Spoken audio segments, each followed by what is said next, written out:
Assalamualaikum warahmatullahi wabarakatuh.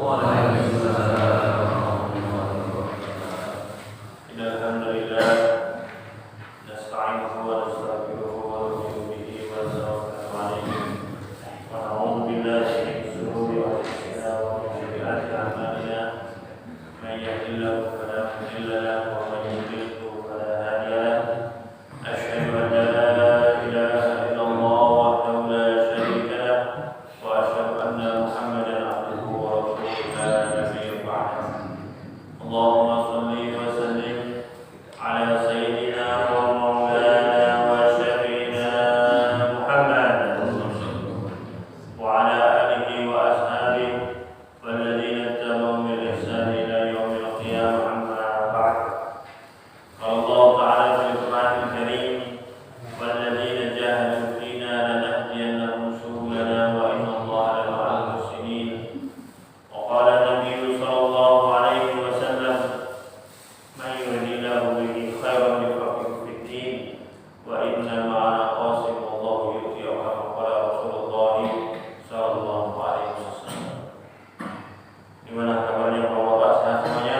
Alhamdulillah. Semoga kita sehat jasmani, sehat rohani, amin. Kita sebagai orang beriman harus merasa syukur dengan iman kita dan Islam kita. Sekarang banyak orang syukuran, mengundang acara syukuran, saling berbagi, makan-makan. Syukuran apa ini, Pak? Syukuran anak saya sudah selesai pendidikannya. Banyak juga orang syukuran, undang orang makan. Syukuran apa ini, Pak? Ini syukuran saya naik jabatan saya. Syukuran undang orang makan. Syukuran apa ini, Pak? Syukuran usaha saya semakin meningkat. Sedikit sekali, bahkan hampir tidak ada orang buat syukuran, undang orang. Syukuran apa nih, Pak? Ini saya bersyukur masih dijadikan Allah jadi orang iman dan orang Islam. Jarang, hampir nggak ada, Pak. Padahal ini nikmat yang besar. Bahkan di kitab itu dijelaskan ada orang yang naik haji kemudian dia mengucapkan alhamdulillah ala nikmatil iman wal Islam. Maka tahun depannya lagi dia mengucapkan itu, maka malaikat yang mencatat pahalanya berbicara dengan malaikat yang lain. Dalam 1 tahun ini saya menghitung pahala ucapan dia yang tahun kemarin belum selesai, dia sudah mengucapkan. Jadi kalau kita mengucapkan alhamdulillah ala nikmatil iman wal Islam, itu pahalanya 1 tahun gak cukup untuk menghitungnya. Karena mensyukuri iman dan Islam. Kalau kita syukuri, nah ini konsepnya harus kita pahami sama-sama, Pak ya. Konsepnya dari Allah ini langsung la in syakartum la azidannakum.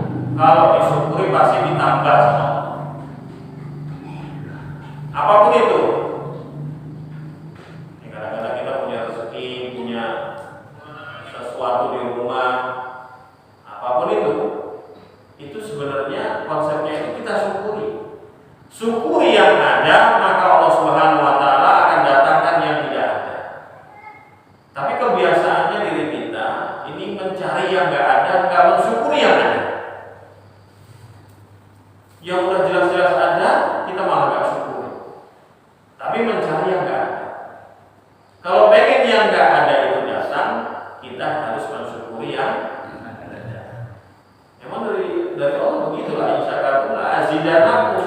Syaratnya syukur dulu baru ditambah sama Allah. Nah, apalagi iman dan Islam.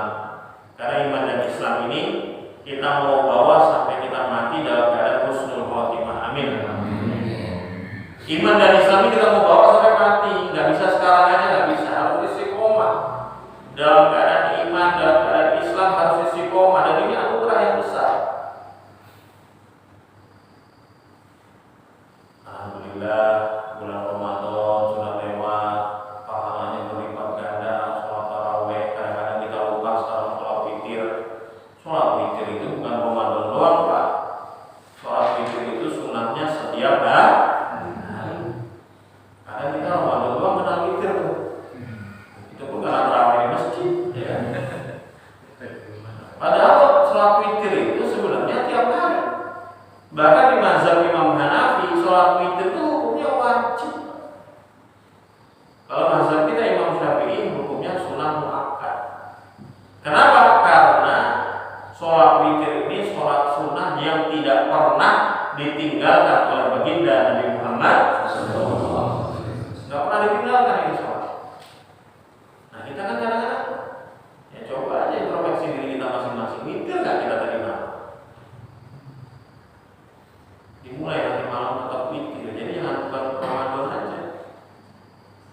Habis Ramadan alhamdulillah lewat bulan Syawal. Puasa 6 hari saja seperti dapat pahala seperti puasa 1 tahun penuh. Bulan Syawal. Nah sekarang sudah masuk bulan Zulqa'dah. Dan Zulqa'dah ini termasuk bulan haram. Wa minha arba'atu ashhur. Dari 12 bulan Allah pilih 4 bulan yang mulia. Dari zaman jahiliyah dulu kalau sudah bulan mulia, Zulqa'dah, Zulhijjah, Muharram sama Rajab. Jadi 3 bulan berturut-turut, 1 doang yang berpisah, yaitu bulan Rajab. Mulai dari bulan ini sudah mulai haram. Mulai haram, mulai yang bulan yang mulia yang pahala dilipat gandakan, tapi ingat dosa pun juga dilipat. Karena bulan mulia, kok berani berbuat maksiat di bulan mulia, pahalanya juga dilipat ganda. Ya sama lah kayak kita berbuat maksiat di mana saja nggak boleh. Tapi kalau berbuat maksiat di masjid, kan pahalanya berlipat ganda. Ya kan? Buat maksiat di mana-mana nggak boleh. Tapi kalau berani berbuat maksiat di dalam masjid, karena ini masjid rumah siapa? Musola. Kok berani loh buat maksiat? Sama orang mencuri di dalam kantor polisi, kan kurang ajar. Dia berani merampok kantor polisi, kan begitu. Nah ini berbuat maksiat di masjidnya Allah. Nah, sama bulan haram ini bulan yang mulia, maka berbuat maksiat pun dosa yang dilipat ganda. Dimulai dalam bulan Zulqa'dah. Bahkan zaman jahiliyah dulu, mereka kalau sudah masuk bulan haram, mereka tidak akan perang, menghormati bulan haram. Salah satu sebabnya Zulqa'dah mereka sudah siap-siap untuk berangkat haji, Zulhijjah mereka haji, Muharram mereka pulang haji. Karena haji ini kan dari zaman dulu sebelum zaman baginda Rasulullah SAW. Bahkan zaman jahiliyah dulu sebelum Rasulullah diutus sebagai nabi, itu orang tawaf dalam keadaan telanjang. Saking jahiliyah. Ditanya kenapa? Karena mereka pengen tidak membawa dunia sama sekali. Di depan Ka'bah pengen plong sudah nggak bawa dunia sama sekali. Kan salah. Kayaknya benar tapi salah. Jadi banyak yang begini. Gak bisa kita ngamalkan agama itu harus sesuai dengan perintah Allah dan harus sesuai dengan sunnah baginda Rasulullah Sallallahu Alaihi Wasallam. Bukan yang aneh-aneh, bukan. Karena Indonesia ini kan sukanya yang aneh-aneh, Pak ya. Ada aliran sedikit, aneh sedikit, sakti sedikit, ikut. Indonesia bikin aliran apa aja banyak pengikutnya. Ya kalau orang kita ikut Allah, ikut perintah Allah, ikut sunnah baginda Rasulullah SAW. Kalau nggak bingung nanti kayak sekarang tuh yang lagi di mana-mana kabar berita, mazhabnya apa? Mazhabnya Bung Karno. Tahu ya? Kan bingung ya, mazhab Bung Karno itu kan bukan mazhab, bukan imam mazhab. Akhirnya ditabrak-tabrakin kemana-mana yang tidak sesuai dengan ilmiah agama. Akhirnya muncullah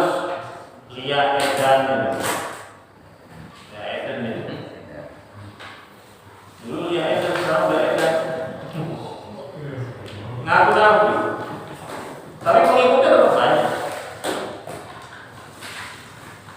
Nah, maka alhamdulillah sudah masuk bulan Zulqa'dah.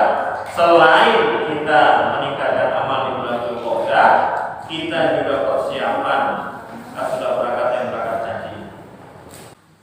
Kadang-kadang kita tertipu dengan lafaz hadis atau salah paham dengan lafaz hadis atau salah kepahaman kita mengenai hadis haji apabila mampu kan gitu. Yang boleh membatalkan haji yang sudah haji.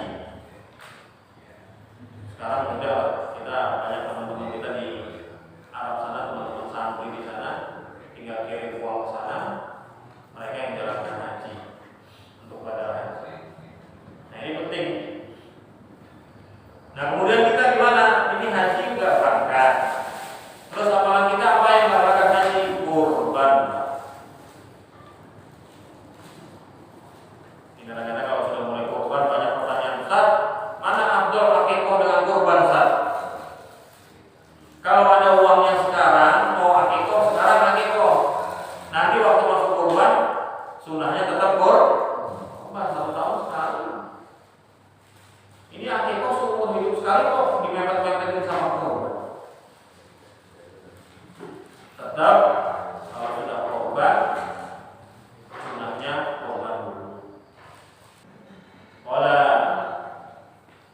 sami'tu Rasulullah sallallahu alaihi wasallam yaqul innamal a'malu binniyat wa innamal likulli imrin ma nawa. Faman kanat hijratuhu ila Allah wa rasulih fa hijratuhu ila Allah wa rasulih. Wa man kanat hijratuhu ila dunya yusibuha aw imra'atin yankihuha fa hijratuhu ila ma hajara ilaihi ta'ala sihah. Ini sudah sering kita dengar, dan di dalam setiap amal kita hadirkan niat, karena di sini beliau baginda Rasulullah SAW bersabda, amal-amal itu tergantung dengan niatnya. Innamal a'malu binniyat. Maka penting sekali niat. Niat kan gak bayar, Pak. Bahkan niat itu lebih baik daripada amalnya. Kenapa? Belum beramal, yang penting niat dulu. Kalau niatnya saja belum, bagaimana mau beramal? Wa innamal likulli imrin ma nawa, segala sesuatu mengikut niatnya. Faman kanat hijratuhu ila Allah wa rasulih fa hijratuhu ila Allah wa rasulih. Kalau orang hijrahnya karena Allah dan Rasulnya, maka dia akan mendapatkan seperti apa yang dia niatkan. Hijrahnya juga akan mendapatkan Allah dan Rasulnya. Dan barang siapa yang hijrahnya mengangkat hijratuhu lid dunya yusibuha, barang siapa yang hijrahnya karena dunia untuk mendapatkan dunia, amin rohatin atau karena wanita, hijrahnya yang diubah. Dia hijrah karena ingin menikahi wanita, hijratuhu ila ma hajar. Maka hijrahnya akan mendapatkan apa yang dia niatkan untuk hijrah tersebut. Kalau niatnya untuk dunia, ya dapat dunia saja. Kalau niatnya untuk menikahi wanita, ya hanya mendapat pernikahan wanita, nggak dapat apa-apa selain itu. Maka mubazir sayang. Kalau kita hijrah, kalau kita beramal, niatlah untuk Allah dan Rasulnya, nanti dunia akan mengikuti. Ya Allah, jangan hilangkan dunia di genggaman saya, tapi jangan kau masukkan dunia ke dalam hati saya. Dunia itu seperti misalnya mobil, motor. Mobil itu cukup ditaruh di garasi, jangan masuk dalam hati. Kalau masuk mobil sudah masuk ke dalam hati, mobilnya yang lecet, yang sakit hati. Berarti itu masuk sudah ke dalam hati itu. Padahal yang lecet mobil, tapi kenapa yang di sini yang sakit? Berarti mobilnya sudah masuk ke dalam hati. Motornya yang lecet, tapi yang sakit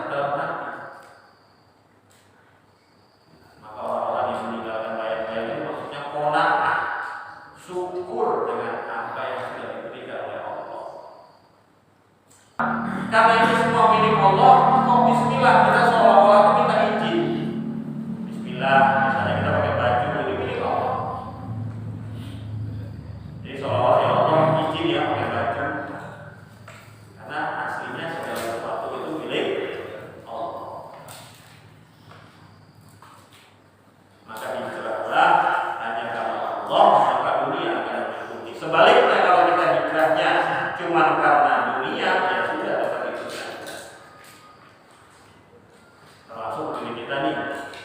Karena kan di hadis qudsi juga Allah berfirman, "Ana idza zoli abdi." Saya itu sesuai dengan perasaan hamba-Ku kata Allah di dalam hadis qudsi. Jadi kalau perasaan kita itu rezeki kita dengan gaji kita, ya Allah akan memberikan rezeki yang sesuai dengan gaji kita itu aja sebulan. Tapi kalau kita merasa rezeki itu dari Allah, bukan dari pekerjaan saya, rezeki dari Allah, maka Allah akan meluaskan rezeki kita dan kita akan mendapatkan rezeki dengan dari mana saja yang tidak disangka. Intinya Allah dulu, Allah lagi, Allah terus. La ilaha illallah. Jadi hakikatnya la ilaha illallah itu seperti itu. Ya Allah terus, Allah lagi. Sampai kapan? Sampai mati dalam keadaan mengucapkan kalimat la ilaha illallah. Tapi pasti masuk surga, baik bukan langsung masuk surga. Insya Allah kalau kita orang Islam, kita orang beriman pasti masuk surga, pasti. Maka orang beriman itu segala sesuatu yang dilakukannya sangat beruntung. Demam, sakit kepala itu bukan dosa. Supaya apa? Supaya nanti kita sowan kepada Allah, pergi menghadap Allah dalam keadaan tidak lagi membawa dosa. Kita kalau mau berpikir, Pak, itu nasi yang di rumah kita itu dikawal sama malaikat, dari ditanam sama petani, habis itu diselek lagi, ya kan? Padinya, habis itu dibawa lagi sama petani, habis itu dibawa lagi ke pedagang, habis itu ke pabrik, sampai beras itu di rumah kita itu dikawal sampai datang di depan rumah kita. Kalau kita memikirkan setiap rezeki di depan mata kita itu perlu proses yang sangat panjang, kita akan lebih menghargai rezeki. Itu harusnya kita. Bahkan diceritakan oleh Rasulullah, andaikan seluruh lautan dituangkan ke mulut kita untuk menghilangkan rasa haus, gak akan hilang rasa haus. Rasa haus itu datang, maka iblis akan datang, setan-setan akan datang ke depan kita. Ini ada minuman segar, mau kamu minum ini? Syaratnya kamu keluar dari iman kamu. Oh, kalau iman kita gak kuat, sebelum kita mati keluar iman kita, repot. Mati dalam keadaan gak beriman, ya neraka selama-lamanya. Itu diuji betul-betul sebelum mati. Kalau kita kuat beriman, lebih baik saya gak minum. Yang penting saya mati dalam keadaan iman dan Islam.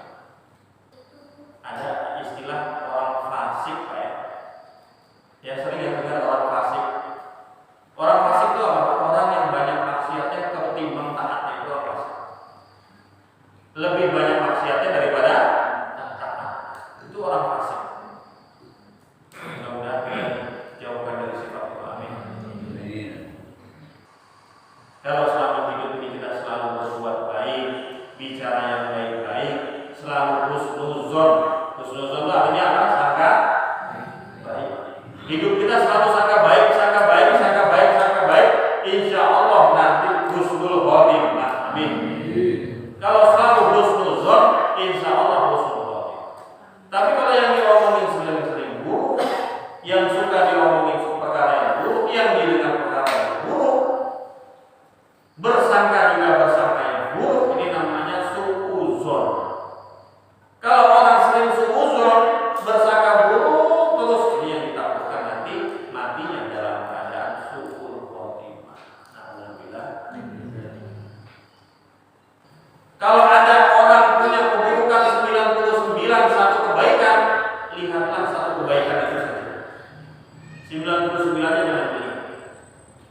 Orang punya 99 keburukan, satu doang dia punya kebaikan, lihat aja kebaikannya.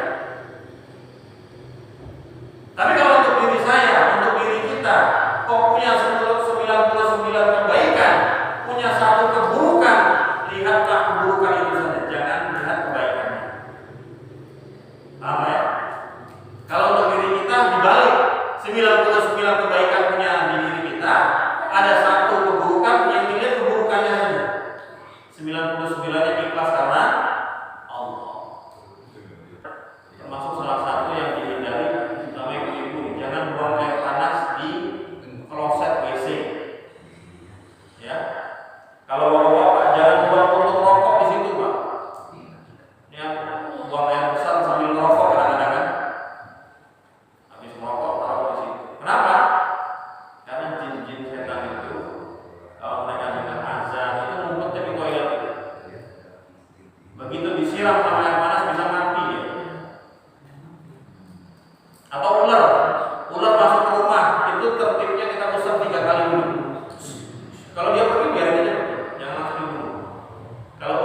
3 kali ngaco juga sunahnya dibunuh. Kalau diusir 3 kali masih mau, ya jangan-jangan itu jin berupa ulama. Kalau kita bunuh, kadang-kadang keluarganya nuntut nanti. Karena kita ini berdampingan juga sama mereka. Gak perlu ditakuti. Biasa aja dia hidup sama kita. Sahabat itu pernah kurmanya lada penyimpanan kurma, ruangan penyimpanan kurmanya itu kok kurang, terus kalau ada kayak mencuri. Akhirnya dijagain betul. Malam-malam ternyata betul datang. Begitu ditangkap ternyata kalangan jinnya itu. Diajak ngobrol dengan sahabat. Jin diajak ngobrol. Jadi ngikutin sahabat itu termasuk salah satunya ngikutin keberaniannya sahabat dengan kalangan jin. Kalau kita gimana gitu?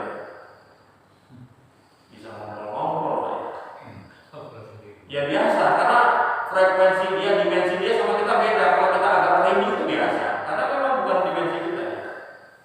Rasulullah SAW saja ketika pertama kali melihat malaikat Jibril, ya, ini Nabi. Jibril kan bentuknya gede gitu. Satu sayapnya saja itu Jibril kalau dibentangkan itu barat sama timur tertutup. Melihat makhluk yang begitu tak pernah dilihat, Rasulullah itu menggigil. Sampai ke rumah keluar keringat, diselimuti sama Sayyidina Khadijah. Jadi kalau kita melihat makhluk yang aneh, kemudian ternyata itu manusiawi, nggak usah takut. Kalau kita takut, makin demen dia. Jangan mudah mengucapkan orang berzina. Kenapa? Kalau di hukum Islam itu Pak, orang berzina, khadzaf itu syaratnya 4 saksi. Saksinya harus 4. Kemudian 4 saksi ini harus melihat orang yang berbuat itu seperti masukkan benang ke dalam jarum. Masukkan benang ke